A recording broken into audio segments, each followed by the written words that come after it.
Un webinaire, très attendu, semble-t-il, puisque, bah, vous êtes nombreux à avoir voilà, des présentations PowerPoint, heu et le fait de pouvoir les transformer en vidéo learning interactif est, très intéressant, bah, d'un point de vue de gain de temps pour vous, de pouvoir s'appuyer sur des supports qui existent déjà évidemment, c'est toujours, plus facile, hem et en soi la manip, n'est pas très compliquée, mais c'est vrai que voilà, c'est pas un format, auquel tout le monde pense, en 1er lieu quand il se dit qu'il va faire de la vidéo. Alors voilà, pour tous ceux qui ont, des tonnes de présentations PowerPoint, qui traînent dans les cartons, ou pour ceux qui veulent aussi, bah, pourquoi pas commencer à créer de la vidéo à partir de PowerPoint. Bah, vous êtes au bon endroit. Aujourd'hui, l'objectif, c'est vraiment que je puisse vous montrer, bah, comment à partir d'une présentation PowerPoint, voilà, on va dire, même sans animation, ben, vous, enregistrer en vidéo, par-dessus, donc avec votre webcam ou avec du son, hein, mais là aujourd'hui on va incruster notre petite tête dans un coin de l'écran, c'est plus sympa.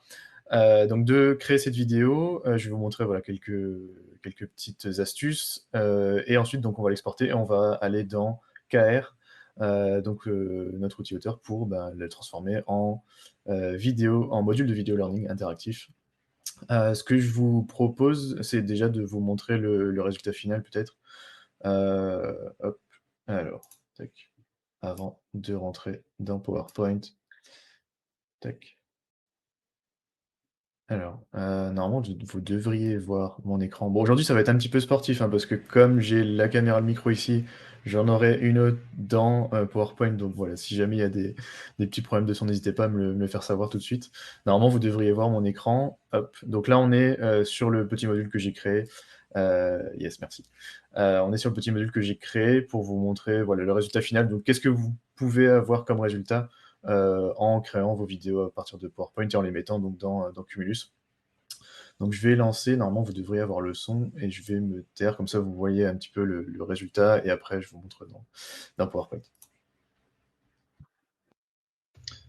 Bonjour à tous et bienvenue dans ce module interactif ayant pour objectif de vous présenter le bilan 2022 de l'entreprise. Des cibles comme celle-ci vont apparaître à l'écran tout au long du module. N'hésitez pas à cliquer dessus pour débloquer du contenu additionnel ou des activités.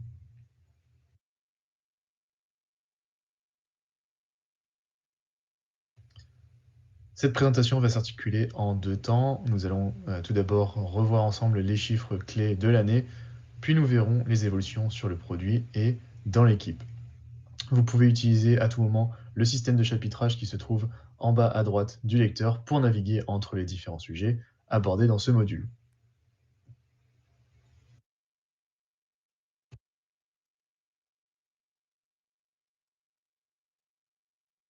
Passons maintenant à aux évolutions qui ont eu lieu en 2022 au sein de l'équipe.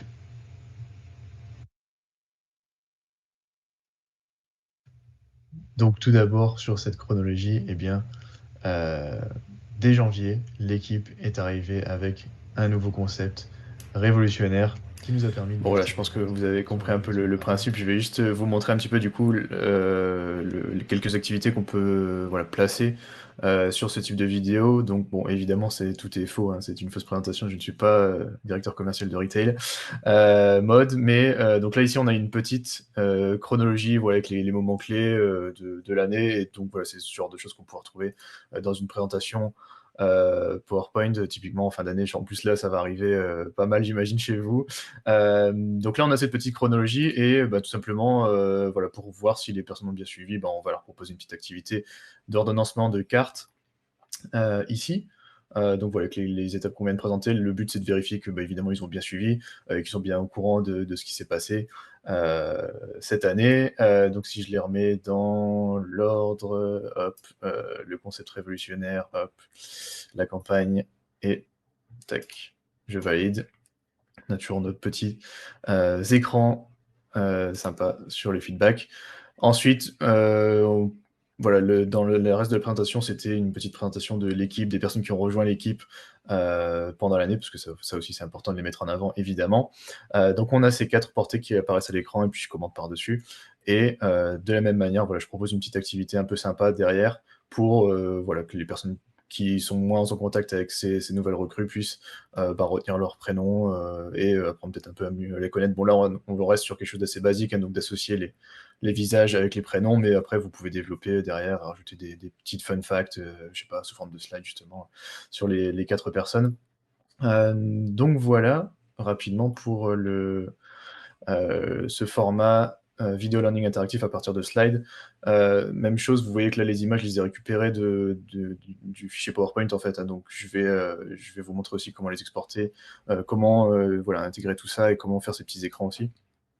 Je vous propose du coup de passer dans PowerPoint. Tac, je vais ouvrir ça ici. Hop. Donc comme je vous le disais, c'est un modèle que j'ai récupéré en fait depuis les templates Microsoft en fait. Hein. Donc voilà, j'ai juste récupéré ça, je l'ai adapté un petit peu pour changer les textes évidemment, mais ça peut ressembler voilà, à n'importe quelle présentation dans une entreprise, comme vous devez en avoir beaucoup, j'imagine.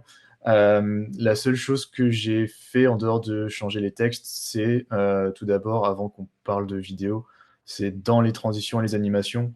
Par défaut, le template n'était pas animé. Peut-être parfois vous allez avoir des supports qui sont déjà animés, hein, donc ça c'est encore mieux parce que ça va vous faire gagner du temps. Mais le minimum, moi je pensais au moins d'avoir des petites transitions entre les sliders. Bon, on va éviter les effets un peu waouh avec des trucs qui tournent dans tous les sens. Voilà. Moi, je vous conseille de vous contenter de soit du fondu, soit de la morphose. La morphose, ce que ça va faire, c'est qu'en fait, ça va donc prendre les éléments qui sont sur la première slide et les comparer aux éléments qui sont sur la deuxième. Et ça va venir faire une petite transfo un peu sympa avec les éléments qui bougent.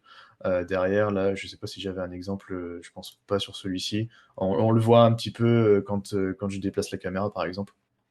Typiquement, là, je pense que si je fais ça, ouais, ça fait un simple fondu, mais le but, c'est voilà, c'est vraiment que ça prenne les éléments de la slide d'avant et que ça vienne les réarranger. Par exemple, si j'avais utilisé ce fond et que je l'avais retrouvé ailleurs, ici par exemple en bas à gauche, sur ma slide numéro 2, eh bien, on aurait vu la transition, donc cet item qui aurait bougé. Donc voilà, soit la morpho, soit le fondu, je vous invite aussi un peu à tester. Je ne vais pas faire un tutoriel complet sur l'animation dans PowerPoint, évidemment, parce que sinon, on aura besoin d'un peu plus d'une demi-heure. Mais voilà, pour les basiques, donc pensez aux transitions. Donc les transitions, c'est vraiment entre les slides. Et sur les animations, pareil, par défaut, les éléments ne sont pas animés sur les templates. Pareil, vous pouvez avoir des choses qui sont déjà animées. Quand je parle d'animation, on est vraiment sur l'apparition des éléments au sein d'une slide, donc le fait de les faire apparaître, par exemple, l'un après l'autre. Vous voyez que par défaut, donc c'était comme ça, j'avais mon texte. Si je veux faire apparaître d'abord les chiffres, puis l'évolution, tout simplement au clic, hein, quand je vais utiliser les flèches pour faire ma présentation, je viens, par exemple, je sais pas, alors je peux mettre de l'apparition, je peux mettre du fondu, encore une fois, c'est plus sympa. Quand je suis dans une zone de texte comme ça va me les faire apparaître par défaut l'un après l'autre. Donc je vais d'abord cliquer une fois. Je peux vous montrer un aperçu ici, hop. Tac. Donc si je fais ça, hop, vous ne voyez pas du tout ce que je suis en train de montrer. Donc ça va les faire apparaître voilà, comme ça, donc au clic, l'un après l'autre. Ça, évidemment, c'est des choses que vous pouvez changer. Pareil, je vous conseille de rester sobre sur vos animations. De toute façon, le but, c'est pas non plus de créer un support, de passer trop de temps en fait sur l'amélioration du support. Du moment que vous avez des transitions un peu sympas, des animations sympas sur les éléments que vous voulez faire apparaître au fur et à mesure. Typiquement, là, ici, les visages, voilà, ils apparaissent au fur et à mesure. Voilà. Du moment que vous avez ce niveau-là, après le fait de rajouter votre incrustation en vidéo par-dessus, et après le transformer dans l'outil Cumulus pour le rendre interactif, c'est largement suffisant. Donc vraiment, le but c'est que vous gagnez du temps ici. Donc voilà, restez sur les basiques et ça marche très bien avec l'interaction. Vous verrez que ça sera beaucoup plus sympa, surtout sur ce genre de présentation où on est voilà, bon, on sait que parfois les gens s'endorment un peu devant. Donc le fait de rajouter du chapitrage, le fait de rajouter des interactions, voilà, vous aurez un meilleur taux de vue sur vos replays. Ou voilà, là, je prends cet exemple-là d'une presse commerciale, mais ça peut être évidemment n'importe quoi, ça peut être un cours de maths ou autre. Du coup, cette petite parenthèse étant fermée, donc pour s'enregistrer, il y a un truc assez sympa sur les dernières versions de PowerPoint. Donc si je vais ici dans enregistrer, vous voyez ici que j'ai une petite fonctionnalité qui s'appelle Cameo en fait, et donc ce que ça va faire, c'est de venir placer une petite image ici, et donc si je l'active, bon, ça sera ma deuxième caméra, donc je suis désolé, l'angle est vraiment pas terrible, mais vous voyez le principe. Donc ça vient ajouter en fait une incrustation vidéo par-dessus ma slide, et après quand je vais enregistrer, en fait, du coup, ça va gardez en fait l'emplacement que j'avais défini sur chaque slide. Vous pouvez aussi le faire à la volée, donc directement enregistrer et ça va par défaut vous placer, votre incrustation, je pense ici en bas et ensuite faire la modif, le mettre où vous voulez. Vous pouvez aussi lui donner une autre forme si je veux que ce soit en rond comme ça ou, ce format. Par exemple, donc moi je vous conseille quand même d'en incruster une, et de commencer à faire vos réglages un petit peu à l'avance. Donc tac, ici je peux évidemment la, recropper comme ça, tac. Hop. Si vous avez plusieurs, caméras d'ailleurs, vous pouvez, hop, ici donc l'échanger. Bon moi comme j'utilise l'autre pour le live, hem, je ne pourrais pas l'utiliser maintenant, mais voilà, si vous avez plusieurs caméras, pareil pour les micros, je vous montrerai aussi les réglages si vous avez besoin. Donc là je place ma première vignette ici sur cet écran. Je vais juste pour les suivants faire un copier-coller, en fait, je vais récupérer ça. Donc vous voyez, hop, je récupère mon image déjà bien croppée. Je vais lui donner une forme, de cercle, par exemple, voilà, comme ça avec une petite ombre derrière. Je vais la rétrécir et même chose, je vais la copier-coller sur les autres écrans. Cet écran-là, j'ai pas forcément besoin d'avoir ma tête dessus, donc je la mets pas. Ici, hop, je viens coller et le mettre en haut.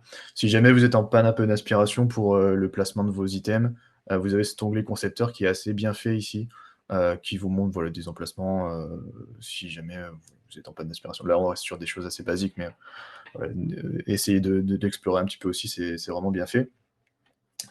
Le caméo, ouais, c'est une fonctionnalité, merci Yvan, c'est une fonctionnalité PowerPoint, ouais, effectivement. C'est pas un plugin, hein, donc c'est quelque chose qui existe déjà dans les dernières versions de PowerPoint. Donc voilà, sur ce tableau ici, même chose, j'ai pas forcément envie de quoique bon, allez, si, on va se le mettre. Hop, je me mets là ici. Donc voilà, vous répétez cette opération sur les slides où vous voulez, que votre visage apparaisse. Donc ça, c'est la première chose à faire. Donc moi, je vous conseille vraiment de le faire en avance, comme ça, après vous êtes tranquille quand vous enregistrez, tout est déjà bien placé et évidemment, vous pourrez éditer l'emplacement des vidéos, vous pourrez couper. Si jamais vous vous êtes trompé, vous pourrez recommencer, hein. Hem Et petite, chose aussi au niveau de la préparation, moi je vous conseille d'écrire votre script ici, dans les commentaires de présentateurs. Bon, c'est un tips heu, un peu, évident, mais voilà, donc de mettre votre script ici. Quand vous présentez en plus un module de vidéo learning interactif, bien, pensez justement dans votre intro à dire que c'est un module interactif. Donc c'est-à-dire, bah, vous annoncez qu'il va y avoir des cibles, vous annoncez qu'il va y avoir du chapitrage et de penser aussi un petit peu, à laisser du temps, en fait, pour les personnes pour qu'elles puissent cliquer, bien sûr les cibles et aussi de laisser un petit peu de temps pour les transitions entre les différents chapitres, donc ça aussi le prévoir un petit peu à l'avance. Quitte à, laisser un peu trop de temps, dans votre enregistrement, en fait et après je vous montrerai, on peut rééditer, hein, nos pistes d'enregistrement. Mais voilà, donc c'est ces 2 petits conseils. Écrivez votre script et prévoyez un petit peu des temps de pause et des temps pour laisser les personnes cliquer sur les interactions. Tant qu'à faire comme on a la main là-dessus, voilà, donc c'est plus sympa. Donc j'ai placé mes petites, vidéos, mes petites pastilles vidéo. Maintenant si je me rends sur enregistrer, hop, tac. Normalement, alors vous voyez, vous devriez voir mon écran avec le meilleur angle caméra de l'année, hop et donc ce que je vous disais, vous pouvez, changer ici les différents micros que vous souhaitez utiliser, et les caméras. Donc j'ai mon texte ici, bah, écoutez, je suis prêt à y aller, donc je clique sur enregistrer. Bonjour à tous et bienvenue dans ce module interactif ayant pour objectif de vous présenter le bilan 2022 de l'entreprise. Des cibles comme celle-ci vont apparaître à l'écran tout au long du module. Cliquez dessus pour débloquer du contenu additionnel ou des activités.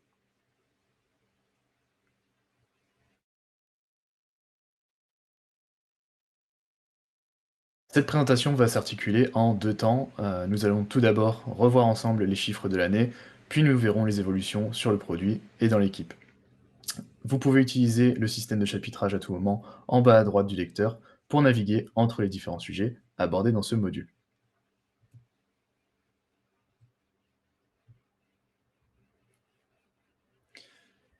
Donc commençons par les chiffres. Donc comme vous pouvez le voir sur ce graphique, la meilleure vente a été sur notre, catégorie 4, particulièrement la série 3. Bon voilà, je m'arrête ici. Vous avez compris le principe. Donc une fois que j'ai fait ces enregistrements sur ces premières slides, Je peux soit l'exporter directement, soit si je veux revérifier ou modifier des choses, je vais cliquer ici en haut sur modifier, ça va me remettre sur cette vue-là et vous voyez que j'ai mes enregistrements qui sont là déjà placés, donc aux emplacements que j'avais définis. Quelle voix off. J'ai mon petit micro de radio là ici. Je pense que j'ai vu quelqu'un dans votre live la dernière fois, Yvan, utiliser le même, donc on est équipé. Mais évidemment, vous pouvez le faire avec un micro de caméra classique ou un micro de webcam. Voilà, vous pouvez vraiment le faire assez simplement. Donc, maintenant que j'ai fait mes enregistrements, ce que je vous disais, si jamais je suis pas satisfait de l'enregistrement, donc je peux le revoir ici, hein. Si je suis pas satisfait de l'enregistrement, je peux réenregistrer.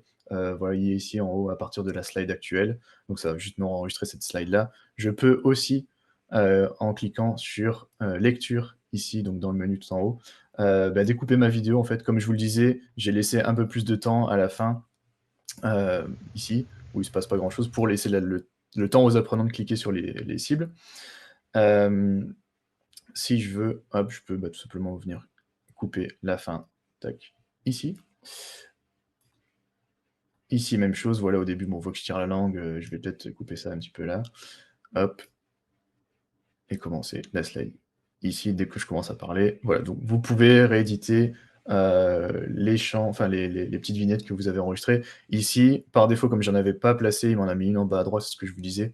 Je peux tout simplement l'enlever de l'écran en fait, pour garder le son, mais toujours avoir voilà, cette slide vide avec juste le son de ma voix un peu en mode voix off.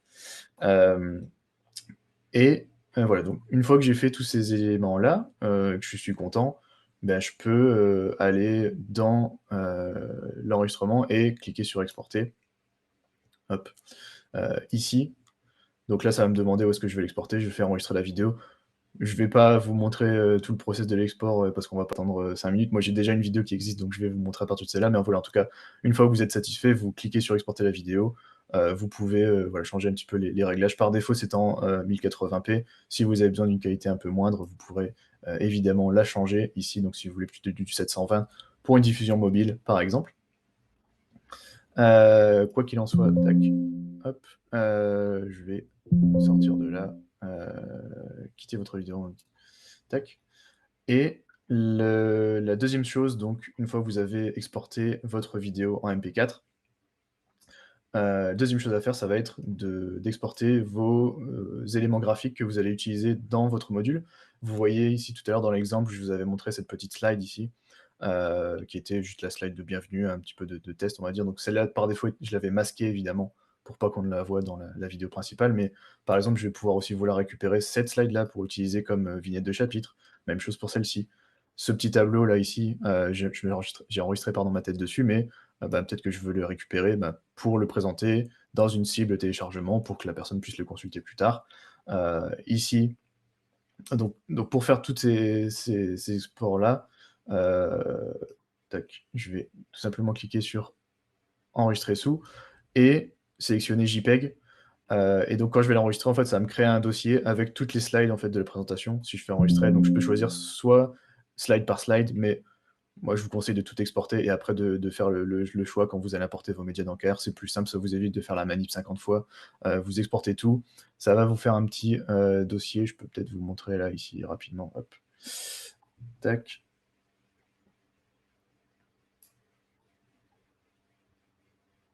Alors, hop. Si je vais dans les cas pratiques, hop, ici. Donc, typiquement, voilà, ça va vous exporter toutes les slides en fait. J'ai des images en plus, je vais vous montrer justement comment faire ça. Donc les diapositives avec les numéros, et donc si je veux récupérer celle-ci pour faire mon image de chapitre, après tout simplement je vais l'importer dans KR et donc ça me fera ma petite vignette. Donc voilà pour ces exports-là. Donc vraiment utiliser l'export en JPEG de toutes les slides, c'est vraiment pratique. Si je veux maintenant récupérer mes petites images là, et après on passe dans Cumulus parce que je vois le temps défiler, tout simplement, bon, je vous apprends peut-être pas grand-chose pour la plupart, mais vous pouvez donc tout simplement cliquer sur l'image que vous souhaitez et l'enregistrer en tant qu'image. Voilà, pareil, ça va vous la récupérer ici. Comme c'est quelque chose qui est un peu transparent, ça va vous donner du PNG transparent, donc ça va conserver la transparence là-dessus. Et j'ai récupéré un petit peu des éléments graphiques aussi qui étaient dans les masques de slide. Donc je vais pour ça aller dans affichage, masque de diapositive et en fait là vous voyez en fait quand vous créez une nouvelle slide dans PowerPoint, vous pouvez avoir des choses déjà prédéfinies si vous voulez. Donc ça c'est des choses qui avaient été faites par Microsoft, donc même chose si je veux récupérer, je vais y arriver, tout ça, et bien je viens cliquer ici et je fais, voilà la même chose, donc je l'enregistre en tant qu'image. Je vois une, question rapidement sur, pourquoi le JPEG? Le JPEG puisque comme on est sur une diffusion web, vous voulez vraiment avoir quelque chose de, léger, de rapide. En général, vous allez pas trop voir la différence de qualité, hein, entre PNG et JPEG. Pour rappel, PNG c'est beaucoup plus lourd, c'est un format qui est pas compressé. Donc plutôt en JPEG, c'est plus simple, voilà, c'est ce qui va charger le plus vite, et c'est ce qui est le plus universel aussi, donc voilà, rester sur du JPEG, c'est bien. Si vous avez des choses transparentes, justement, là, passez plutôt sur du PNG, pour conserver la transparence. Donc voilà, donc j'ai ma vidéo, j'ai mes éléments graphiques, on va, hop, tac, retourner sur Cumulus. Donc j'avais déjà créé un module ici, hein, je vais l'appeler, hop, présentation. Bilan 2022, j'avais déjà mis mes petites couleurs ici, qui sont à la même charte que le PowerPoint. J'ai, mes typos aussi personnalisés ici, j'ai déjà un petit peu personnalisé mes écrans et je vais tout de suite, hop, aller dans mon édition de chapitre, cliquer sur, ajouter une vidéo. Donc ça c'est la vidéo que j'ai faite déjà à l'avance, hein, comme je vous le disais, j'ai pas réexporté une nouvelle fois la vidéo, mais vous voyez le principe.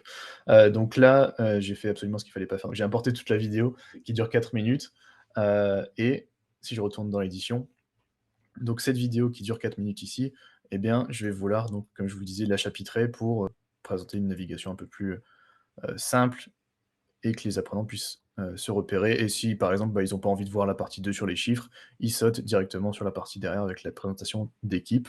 Donc ma première partie s'arrête à peu près à 0,045. Hop, donc j'ai mon premier chapitre ici. Comme je vous le disais, hop, je vais agrandir un petit peu ça. Comme je vous le disais, donc ma petite image là, hop, à la fin, donc ici j'attends un petit peu, donc j'avais laissé du temps. Ma petite image de démonstration pour que les apprenants puissent comprendre l'interactivité. Oups, c'est pas du tout ça. Tac, hop. Donc cette slide, elle est, hop, j'avais déjà importé mes médias, donc elle est ici. Donc ça, pour rappel, hein, c'est des diapositives qu'on a exportées en JPEG et qu'on a importé ensuite derrière dans l'outil. Hop, tac.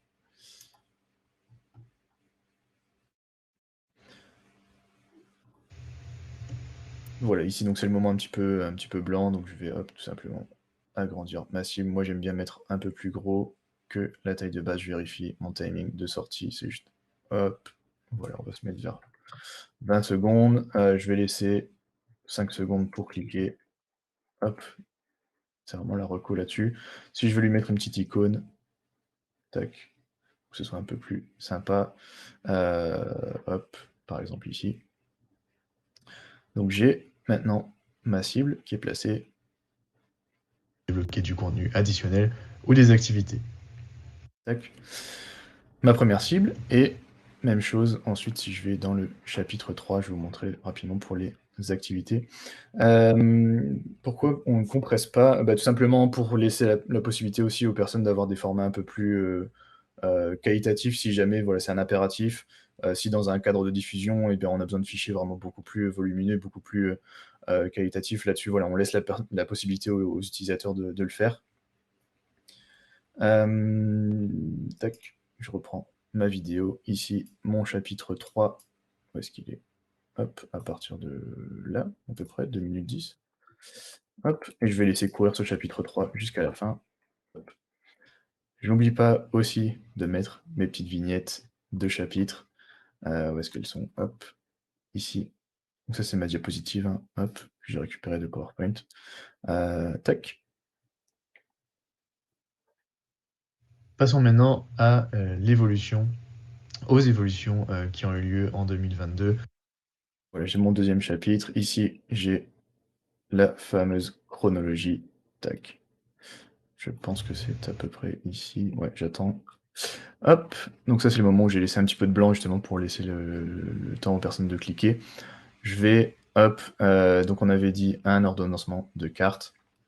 Remettez, bon je change pas la consigne, je vous, tac, pour gagner du temps ici.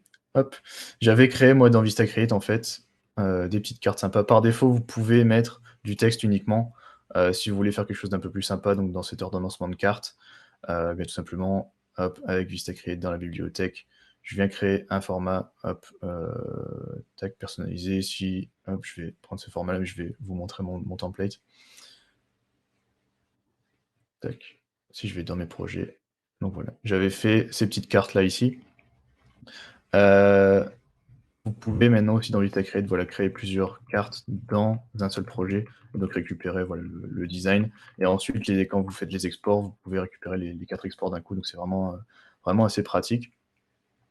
Donc je passe rapidement là-dessus, je vais pas remontrer tout le process, mais voilà, une fois que j'ai récupéré mes cartes, hop, je viens les utiliser ici, et je viens les placer à chaque fois dans mes différentes propositions. Hop, je vais mettre ça là.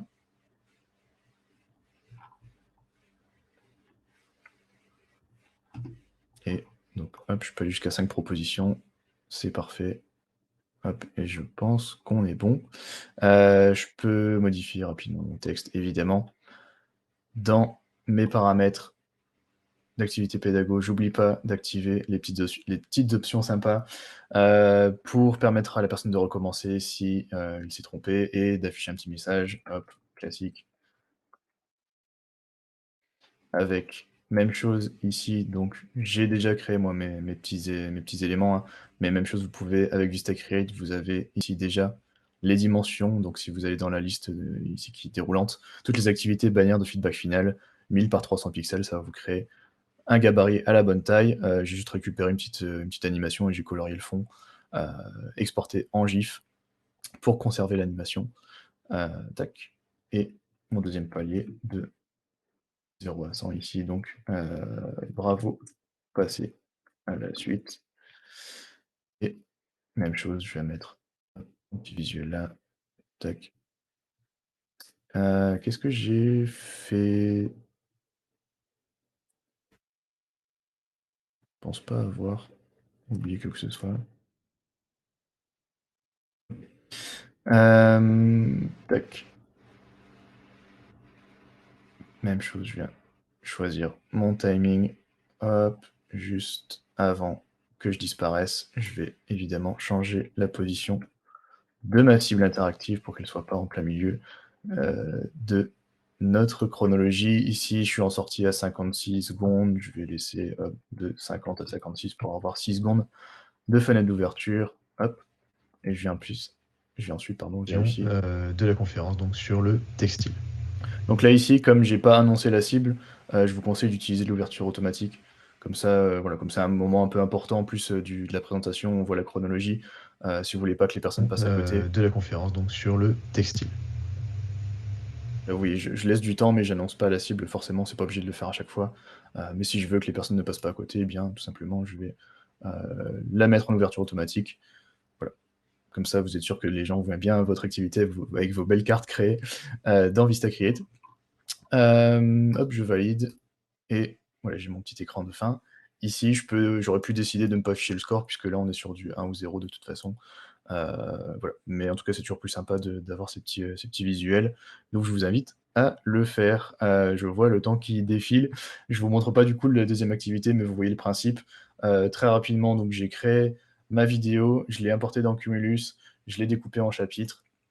Donc ici j'ai mon chapitre 1 et 3, donc je vous ai montré, j'ai pas fait le 2 pour gagner du temps, mais c'est le même principe. Donc je viens découper cette vidéo qui durait 4 minutes, je viens la fractionner en petits chapitres. Je peux mettre mes petites vignettes, comme je vous le montrer, tac, par exemple ici. Et ben voilà, je pense qu'on a tout vu. J'espère que c'était c'était pas trop rapide. Il y aura le replay, hein, si vous voulez le revoir. Je vous propose que voilà, si pour ceux qui le souhaitent, on reste encore quelques petites minutes pour répondre à vos questions. Quel est le format de sortie des exports Cumulus? Alors, il y a pas mal de questions. Attendez, tac, je passe en mode Hop là. Merci à ceux qui doivent partir, bonne journée. Alors, tac, tac, tac. Donc ça, c'est des choses qui avaient déjà été répondues, il me semble. Où est-ce que je suis? Hop là. Quel format en sortie de Cumulus? Je voudrais voir cette question. Tac. Voilà, merci. Donc c'est celle-ci. Quel est le format d'export Cumulus? Donc, on permet la publication soit en SCORM 2004 ou 1.2. Vous avez aussi accès à de la publication web. Donc vous pourrez partager soit avec un lien dans des mailings, soit avec des QR codes, soit avec du code d'embedding HTML, donc pour incruster vos modules sur vos pages web. Et on a aussi donc notre KR qui est notre outil auteur et KLive donc qui vous permet aussi d'héberger vos modules directement chez nous. Donc vous avez un petit système où les apprenants peuvent se loguer. Il y a des systèmes de playlists, vous pouvez afficher les playlists en fonction des groupes, etc. Donc voilà, si vous n'avez pas de plateforme de diffusion, c'est un bon moyen de le faire aussi. Tac. Les modules Cumulus s'exportent en SCORM, oui, du coup, en SCORM 1.2 et 2004. Quelles sont les formules d'abonnement? Hop, Carole. Cumulus, ça, je vais peut-être laisser mes camarades dans le chat répondre. Je pense qu'il y a nos camarades des sales qui sont ici. Peut-être pour prendre rendez-vous aussi avec un de nos commerciaux pour que vous ayez une petite démonstration et la plaquette des prix. Est-ce que vous êtes une plateforme LMS? Alors, on n'est pas une plateforme LMS, on est vraiment un outil auteur. Donc, ce que vous avez vu là, donc ce que je vous ai montré, c'est vraiment de prendre vos vidéos et de les rendre interactives avec du chapitrage pour booster l'engagement de vos apprenants. Et à côté, on a un petit service KLive qui s'apparente à un LMS, mais c'est plus pour de la diffusion de modules Cumulus, donc créés dans Cumulus, avec un système de login encore une fois, mais c'est vraiment interne. Ça reste dans l'environnement Cumulus, pardon. Tac. Merci à tous. Merci Estelle, bonne journée. Merci Carole. Merci Caroline. J'espère que je ne suis pas passé à côté de trop de questions. Merci Yvan, merci d'être venu. Voilà, donc il y a le lien. Tac, je peux peut-être le mettre en avant. Hop, non, ça va trop vite, vous êtes trop nombreux. Il y a le lien dans le chat, hein, si vous voulez réserver une démo, je vais ancrer le message et tac, hop, voilà. Si vous voulez nous contacter, si vous voulez réserver une démo et avoir plus d'informations sur les prix, allez-y, donc cumulus.com/contact. Merci à tous encore une fois d'être venus et donc le replay du webinaire sortira lundi. Sur notre chaîne YouTube. Donc n'hésitez pas aussi à nous suivre sur les réseaux sociaux. Une très bonne journée à tous. À bientôt. Salut.